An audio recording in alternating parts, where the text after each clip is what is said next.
Hey everyone, Tech Steve here, and today we're going to take a look at the Sony SDM-U27M90 monitor. In other words, this is the M9.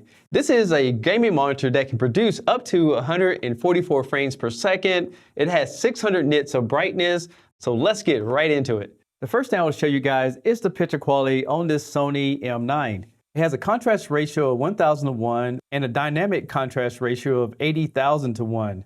It supports 1.3 billion colors and 95% plus of DCI-P3.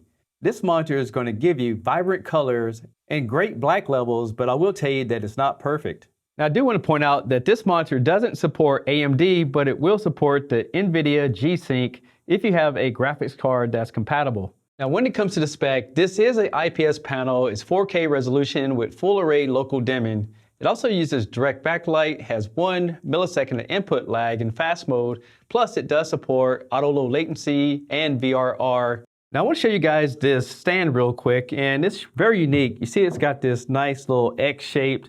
You can actually move this up and down, plus there's some wire maintenance in the back to run all your wires, so they're going to look really good on your desk. Now I'm going to show you guys the back of it. First of all, we have this joystick to get through all the menu system.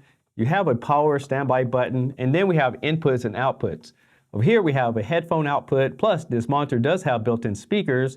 You have 3 USB, and this actually goes over to your PC, so you can use this as a USB hub.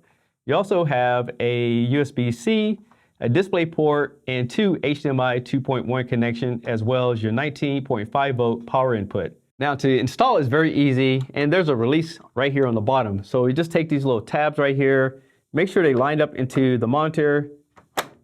It clicks into place, and then we can lift it up and start connecting everything.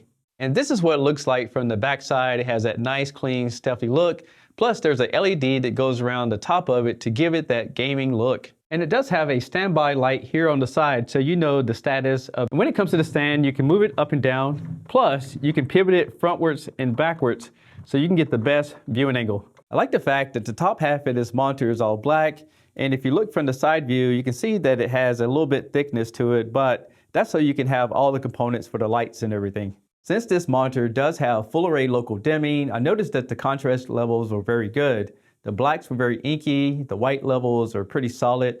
Even when I did a uniformity test, I didn't see any noticeable vignetting in the corners. But I did notice some blooming in the monitor, which is pretty common for IPS panels. You get the brightness and the colors, but this is what can happen getting the other benefits of what monitors can reproduce. This SM9 does have an anti-glare coating on it, and it's not glossy at all, but when you put up a light, you can see that it does reflect quite a bit.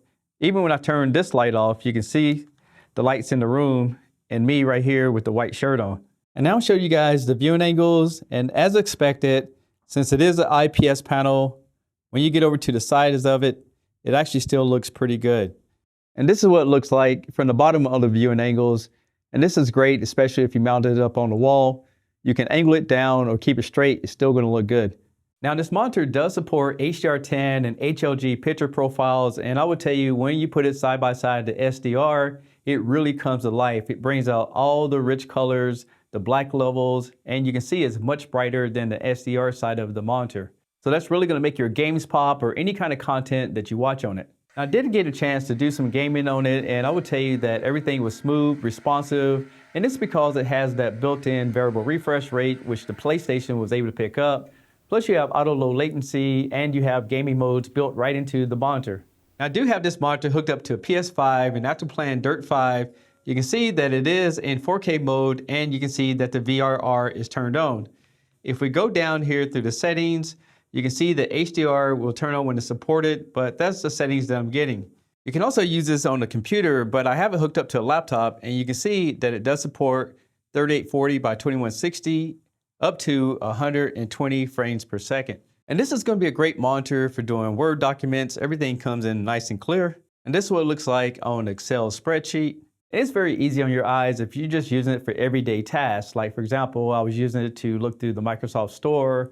I was doing some web browsing. I even pulled up some editing software just to see what it looks like. And I will tell you that it does produce a very clear and very colorful picture. With the joystick on the back of the monitor, you can turn from left to right to turn the volume up and down, but I will tell you the audio system is only 2 watts by 2.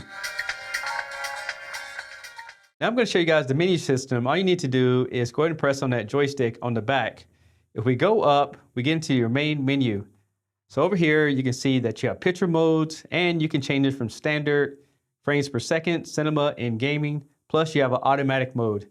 Over here we have gaming assist, so you can actually go in here, you can adjust all these different presets like crosshair,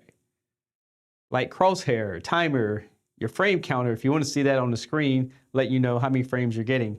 Plus there's VRR off and on, your response time, so you go from standard to faster, and a black level. Next we have picture adjustments, and the biggest thing I want to show you here is that we have local dimming, and you can adjust that for your full array. Plus you have aspect ratio here at the bottom, but I have mine set to automatic. On the inputs, you can see all the inputs right there, and it is a built-in cam switch in case you want to run two computers on it at the same time. Next we have the audio, and I'll just let you guys hear the speakers, and you have your volume control there, but normally you just toggle it left or right to get the volume going. On the personal, we have your power LED off and on, plus you can change the colors of the rear light, so you can turn it off. You have blue, magenta, red, orange, and quite a few in here to choose from. Next, we have your on-screen menu, and this is where you have your languages, transparency, a few other features down there, and under other, we also can update the software manually as well as magnifying the text, clean it up for screen reader, and factory reset. Now, before I get into the cons, I know you guys are gonna go down to the comments section and say, hey, you didn't play a lot of games on this video. It's because I want to show you the reproduction of the picture quality and do some basic gaming in the process. So sorry if I didn't make a video that everyone's gonna enjoy, especially if you're a hardcore gamer. But let me tell you about the cons. First of all, when I plugged in different sources into this monitor, sometimes it skipped over my input. So if I plugged in USB-C and it didn't know what it was, it just skipped over it. That's a con for me. The second con is there is some noticeable blooming. So if you do a lot of things with text or anything that has a lot of white graphics, you're gonna definitely notice some halo. With that being said, the reproduction on this monitor is fantastic. Just like anything Sony, it's very clear, it's crisp. The black levels are very intense. Plus, you have those local dimming zones that you can go and adjust. I also like the fact that you can change the lights on the back of it to different colors, and it's very compatible with the PS5. You can see I was able to get 120 hertz out of it, and that's pretty much all you need if you're a gamer. The audio system, 2 watts by 2. I'm not sure why they put that in there, but it does have speakers. But with the headphone outputs or using an external source like your computer, you can definitely achieve a better audio source than what comes with this. But overall, I think it's a pretty good monitor. Can you justify $900? I think that's up for debate. I'm Tech Steve. Thanks all for watching, and I'll catch you guys on the next one. Peace! Tech Steve.